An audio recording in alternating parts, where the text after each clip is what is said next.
Сәлем достар, менің каналыма қош келдіңіздер. Біз бүгін өте ерекше болып шығатын ыстық тамақ пісіретін боламыз. Менің каналыма жазылып, қоңырауды басуға ұмытпаңыздар. Фаршымызға тұзымызды, бұрышымызды салып аламыз. Менде дайын болғандықтан мен көрсеткен жоқпын оны видеода. Видеодағындай қылдыр фаршымызды дөңгелек қылдыр форма жасап аламыз. Оны мантаваркаға салып шығамыз.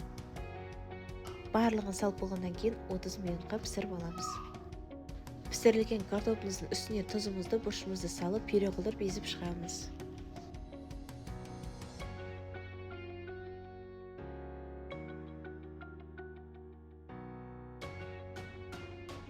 Етімізді алып, суытып аламыз да, видеодағындай қылдырып, картоплымыздың ортасына бір-бір еттен салып, дөңгелек шарик қылдырып жасап шығамыз.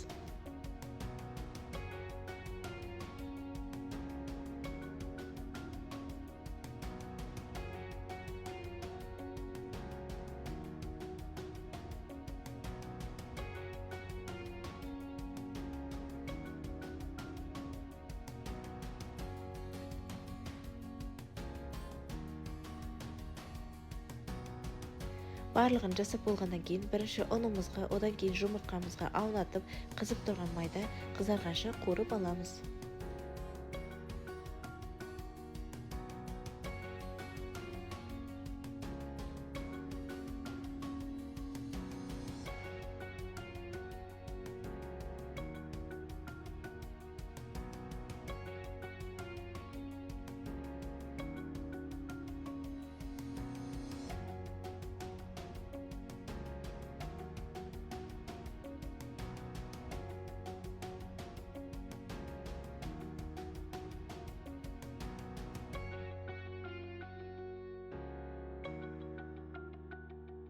Тез әрі оңай дайындалатын сюрприз тамағымыз дайын болды. Міндетті түрде дайындап көріңіздер. Өте ерекше болып шығады.